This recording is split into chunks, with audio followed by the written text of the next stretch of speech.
Nouveau vendredi, nouvelle vidéo thématique et aujourd'hui je vais te faire un tour de ma pile à lire complète, numérique et livre papier dans l'ordre des apparitions dans ma pile à lire, c'est-à-dire des premiers que j'ai achetés aux derniers que j'ai achetés. Donc normalement tu vas avoir un petit point de vue de ma pile à lire en ce 1er avril où je te tourne cette vidéo, donc il est à peu près 13h et je vais tourner cette vidéo et donc c'est tous les romans que j'ai achetés donc jusqu'au 1er avril, donc que ça soit sur ma liseuse ou tout simplement dans ma pile à lire papier. Donc en papier j'en ai 6 et comme j'en ai 13 au total, je dois en avoir 7 sur ma liseuse. Comme je t'avais dit, j'avais pris des bouquins sur ma liseuse pour deux raisons, parce que je vais passer un peu de temps chez mes parents notamment en avril. Du coup j'avais dit que ce serait peut-être plus simple d'avoir des livres papier à trimballer, parce que surtout que je monte en train, donc avec la grossesse je vais pas me trimballer une valise de 15 kilos. Donc très clairement je vais juste prendre ma liseuse et le roman que j'aurai en cours si j'en ai en cours.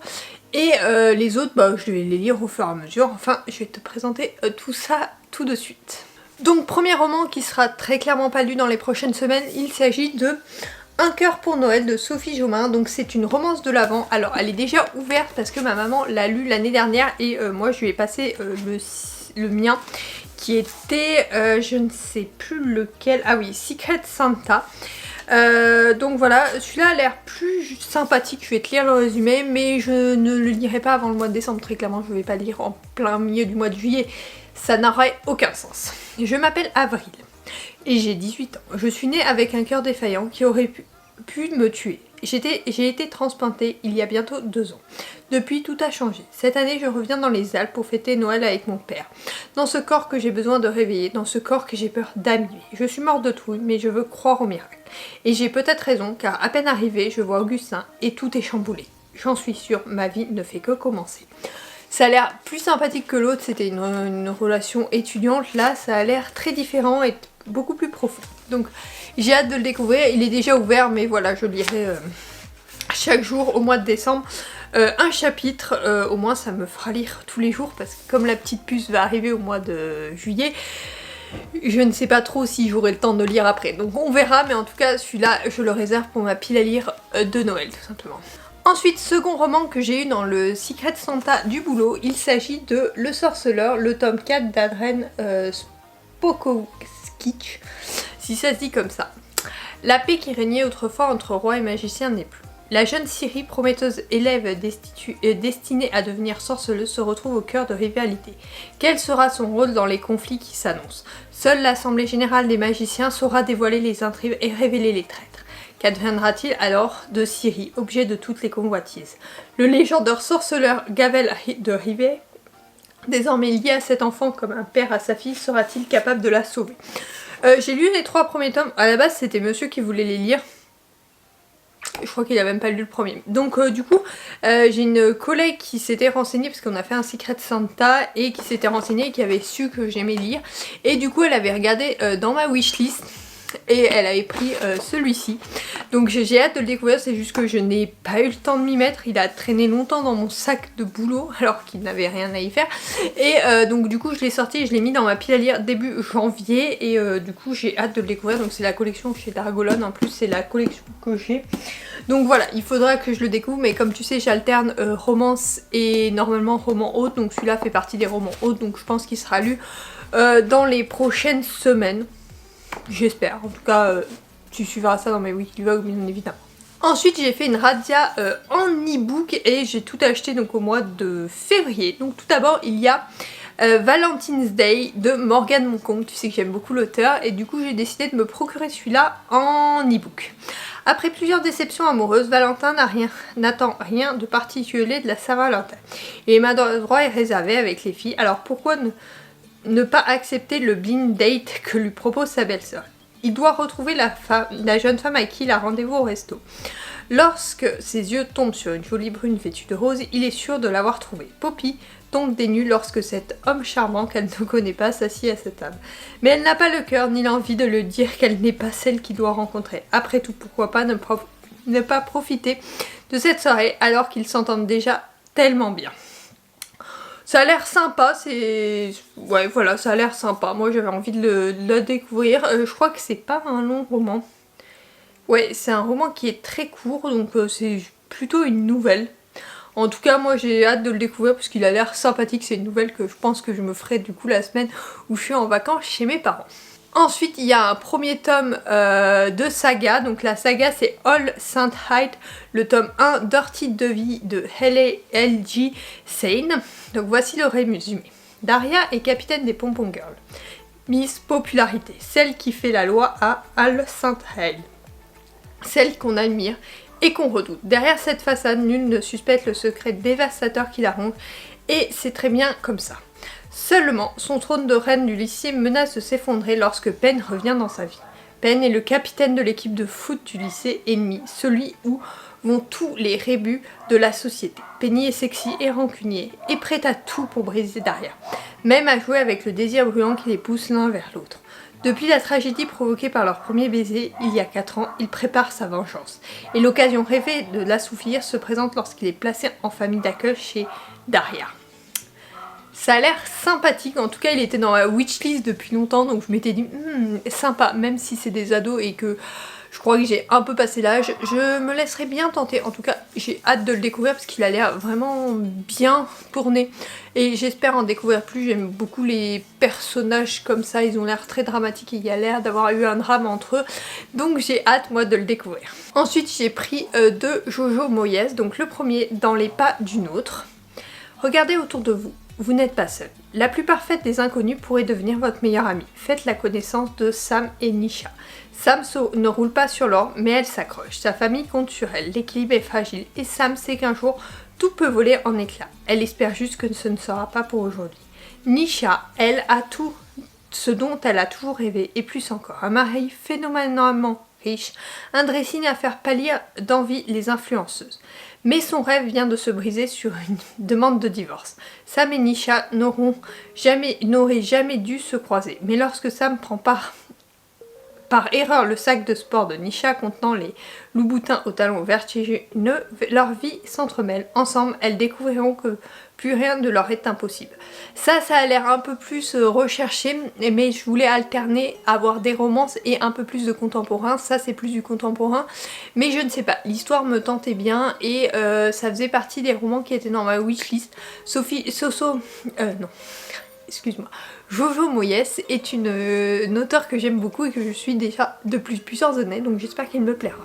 De la même auteure, j'ai également pris Les fiancés du Pacifique. Le 2 juillet 1946, quelques 655 épouses de guerre australiennes embarquent pour un voyage exceptionnel. Elles allaient faire cette traversée sur un porte-avions, le Victorious, pour retrouver leur époux britannique. Elles furent accompagnées par des 1100 hommes ainsi que 19 avions pour ce voyage qui dura environ 6 semaines. La plus jeune des épouses avait 15 ans. L'une d'entre elles, au moins, devient veuve, avait atteint sa destination. Ma grand-mère, Betty McHugh, fut l'une des plus chanceuses et vit tous ses espoirs comblés. Ça a l'air sympathique, je sais pas trop à quoi m'attendre, ça a l'air très différent de ce qu'elle peut écrire, mais voilà, il me tente beaucoup, donc j'espère qu'il me plaira. Ensuite, j'ai aussi piqué dans ma pile, dans ma wishlist Dirty Venom de Packer S. Huntington, qui était sorti chez Hugo, mais j'avais loupé un peu la sortie, donc du coup je l'avais mis dans ma wishlist. Ma première histoire de meurtre a connu une fin tragique. Ma deuxième a commencé avec son frère. Je n'étais pas censée être sur ce toit le jour de la Saint-Valentin, pas plus que Kellen Marchetti, l'élève marginal de l'école. Quand nous nous sommes rencontrés, chacun de nous était sur le point de mettre fin à sa vie. D'une manière ou d'une autre, les fils en lambeaux de nos tragédies se sont emmêlés et resserrés pour former un lien improbable. Nous avons décidé de ne pas faire le grand saut et de prendre des nouvelles l'un de l'autre une fois par an jusqu'à la fin du lycée. Même heure, même toit, deux âmes tourmentées. Nous avons tenu notre promesse pendant 3 ans. La 4e année, Kellen a pris une décision qui a fait tout basculer. On dit que toutes les histoires d'amour se ressemblent et ont un goût différent. La mienne était venimeuse, marquée de cicatrices écarlantes. Je suis Charlotte Richard, mais vous pouvez m'appeler Venom. Je ne sais pas, le résumé m'intrigue énormément, mais je ne sais pas du tout à quoi m'attendre. La moyenne est plutôt bonne sur Livre Addict, donc j'espère que ce sera un beau roman parce que j'ai l'impression que ça peut être quelque chose de très beau, mais il faut que ça soit bien écrit également. Après j'ai pris un Marissa Meyer, donc j'avais lu une grosse saga d'elle que j'avais beaucoup aimée et du coup je me suis pris en e-book Earthless, donc qui est sorti en 2017, donc ça date déjà un petit peu mais qui était dans ma wishlist également. Vous êtes-vous déjà demandé qui était la Reine de Cœur avant Alice au Pays des Merveilles? La Reine de Cœur n'a pas toujours été la terrible souveraine d'Alice au Pays des Merveilles. Avant d'être couronnée, elle s'appelait Catherine et rêvait de devenir la plus grande pâtissière du royaume. Mais le sort a décidé de lui jouer un vilain tour. Le roi de cœur veut absolument l'épouser et les parents de Catherine, très ambitieux, placent de gros espoirs en cette union. Catherine, elle, veut vivre librement et aimer celui qui fera battre son cœur. Badin, le bouffon du roi. Malheureusement, au Pays des Merveilles où s'entrechoquent magie, folie et monstres, les contes n'ont pas toujours une fin heureuse. Ça a l'air sympa, de toute façon c'est une réadaptation de conte et souvent j'apprécie, on va pas se mentir. Donc du coup voilà, celui-là me tente beaucoup. Le dernier de ma pile à lire numérique c'est Love Forever d'Alfreda Edwidge qui est sorti il y a un petit moment. Alors il y a 2 romans en un dans celui-ci, donc le premier c'est Love Deal et le deuxième Love Play. Donc Love dit, voici le résumé. Tomber amoureuse n'était pas prévu dans le contrat. Pas de contact physique, pas de démonstration en public et pas d'autres filles. Paiement de l'acompte avant le week-end et le reste à la fin. Telles sont les conditions de Poppy pour qu'elle accepte de se faire passer pour la petite amie des reines le temps d'un week-end. Si le principe la révolte, elle doit pourtant admettre que ce job tombe à pic car Poppy peine à subvenir aux besoins de sa fille. Seulement pour que leur couple soit crédible et fasse illusion auprès de la famille des reines, elle va devoir faire connaissance avec ce dernier. Faire semblant d'être amoureuse du mec le plus beau et le plus populaire de tout le canton, facile. Ne pas tomber amoureuse de lui, moins facile. Cette première histoire a l'air vraiment bien, moi en tout cas elle me tente beaucoup. Et la deuxième c'est Love Play. En amour il n'y a pas de règles du jeu. Johanna se l'était pourtant juré, plus jamais elle ne se laisserait approcher et encore moins séduire par un garçon. Si elle accepte d'aller parler à Ryan, c'est uniquement pour rendre service à Poppy, sa meilleure amie. Elle était loin de penser que ses yeux bleus posés sur elle la troubleraient autant et lui feraient perdre tous ses moyens. Loin de penser aussi que ses sensations lui avaient manqué, mais elle doit reprendre. Ryan est tout sauf un homme pour elle. Et il mérite certainement pas qu'elle renonce à sa nouvelle règle, star de l'équipe de basket et à l'ego surdimensionné et incorrigible dragueur poli, l'amour n'est qu'une partie de plus. Non, vraiment, Johanna ne revient pas sur sa décision, elle n'a plus envie de jouer. Bon, ça a l'air de romans qui s'entrechoquent, donc c'est plutôt pas mal. En tout cas, c'est le genre de roman que j'aime et que j'apprécie souvent découvrir, donc j'espère qu'il me plaira. Ensuite on passe à la fin de mes romans papier. Donc tout d'abord il y a un que j'ai récupéré chez ma maman mardi soir 19h de Gilles Le Gardinier. Ellie est assez jeune pour avoir la vie devant elle. Pourtant elle a souvent le sentiment que ses rêves sont de plus en plus loin derrière. Entre son couple qui végète et la réalité quotidienne de son métier d'infirmière, la jeune femme a l'impression de faire du surplace dans un horizon sans intérêt. Comment en est-elle arrivée là ? Qu'est devenue l'enfant plein d'envie qu'elle était? Cherchant à bousculer sa routine, elle s'inscrit dans un club de sport.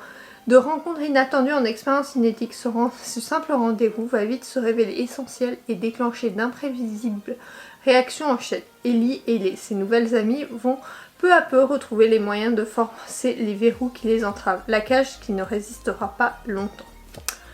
Il a l'air bien, Gilles Le Gardinier, ça fait petit moment que j'en ai pas lu, mais en tout cas il me tente beaucoup parce que c'est un auteur que je sais apprécier.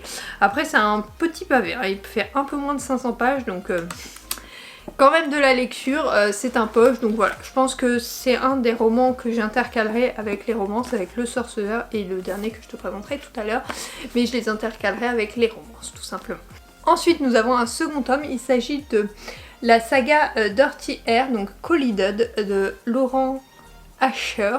J'avais lu le premier tome, c'est sur la Formule 1, enfin l'univers de Formule 1. Du coup j'avais lu le premier tome que j'avais beaucoup aimé et j'avais évidemment commandé le second qui est sorti donc en février. Liam Zander, véritable star de Formule 1, est aussi connu pour ses talents sur la piste que sa réputation de séducteur. Mais cette fois, sa carrière est en jeu pour renouveler son contrat avec l'écurie McCoy. Il doit rester irréprochable. Pas d'excès, aucun débarrapage, jusqu'à ce qu'il découvre la fucking liste de Sophie Michel.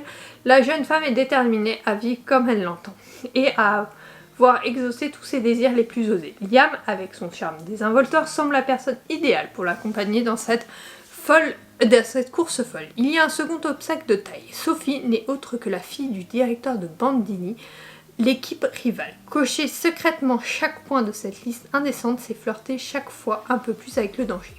Car si la relation de Liam et Sophie venait à exploser, les conséquences dépasseraient largement le simple scandale. Ça a l'air tentant, en tout cas j'ai hâte de retrouver ce paddock. J'avais beaucoup aimé le premier tome, donc j'espère que ce second tome sera à la hauteur. Un autre roman que donc je vais intercaler et que j'ai récupéré de ma maman qui est venue la semaine dernière, il s'agit de On n'empêche pas une étoile de briller de Tony Béard. J'en ai lu un de cet auteur et j'avais hâte de lire un autre roman, sachant que c'est la même saga mais ils peuvent se lire indépendamment les uns des autres. Paris 2021. Une femme mystérieuse et charismatique, coiffée d'un large chapeau, le regard caché par de grandes lunettes de soleil, sonne chez Max Dan au 19 bis boulevard Montmartre. Cet inconnu, c'est Sacha Volcan, que Max a passionnément aimé. Ils se sont connus dans les années 60 au temps du golf drunk et du rock'n'roll. Elle était dactylo, lui garçon de course. Tous deux rêvaient d'Amérique et de musique. À travers le temps et les continents, chacun a suivi sa voie et leurs chemins ne se sont pas croisés depuis plus de 10 ans. Alors pourquoi Sacha est-elle devenue en ce beau matin de juillet?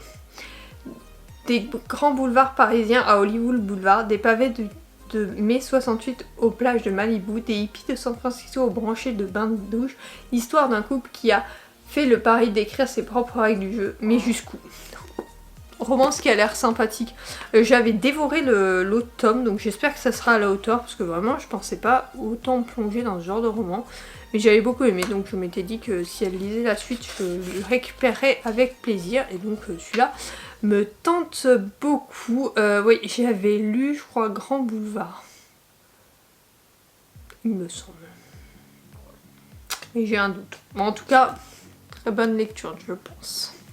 Ensuite, le dernier qui est le premier tome d'une saga, il s'agit de Off the Grid de Kay Brockbung. Tu sais que j'adore l'auteur, j'ai lu mais quasiment tous ses romans, ils sont tous dans ma bibliothèque, donc j'avais qu'une hâte de lire ce nouveau roman. Spencer Rigg se bat pour se faire une place et se forger un nom au sein de l'élite du sport de Formule 1. Son rêve ultime, un avenir déterminé par son passé, son héritage. Il est passionné, tenace, intrépide et inébranlable dans la poursuite de ses objectifs, dont je fais partie. Camilla Moretti était persuadée d'une chose, ne jamais renouer avec l'univers de la Formule 1. Un traumatisme l'en avait éloigné, mais sans son sens de la famille y avait ramené. Après tout, Moretti monte au sport et son héritage, elle est dynamique, intelligente, spectaculaire et je suis incapable de garder mes distances. J'en ai d'ailleurs nullement l'intention. J'ai un but, le même depuis toujours, mais je pourrais bien tout abandonner pour elle. Bon, on repart dans l'univers de la Formule 1, c'est très à la mode en ce moment, hein, comme tu peux le voir. Je crois que c'est ma 3e saga que je commence dans l'univers de la Formule 1 en quelques mois. Donc bon, j'espère qu'il me plaira. Je sais qu'elle avait écrit Driven qui était vachement bien écrit. Donc j'espère qu'il me plaira en tout cas. J'ai hâte de le découvrir. Je ne sais pas trop à quoi m'attendre, mais voilà. J'ai hâte de le découvrir et je pense que je passerai un bon moment de lecture avec celui-ci. Je ne pensais pas que cette vidéo allait faire 20 minutes, mais ce que je pensais, c'est qu'il y avait quand même pas mal de romans à te présenter dans cette pile à lire. Certes, d'habitude, je fais pas les numériques, mais là, je trouvais ma pile à lire pas énorme, donc j'avais décidé de faire l'ensemble. J'espère que cette vidéo t'aura plu. N'hésite pas à me dire combien il y a de livres dans ta pile à lire et qu'est-ce que tu comptes lire prochainement ou quels sont les romans que tu as en commun avec moi. En tout cas, j'espère que cette vidéo t'aura plu. Je te fais des bisous et je te dis à la semaine prochaine. Bye!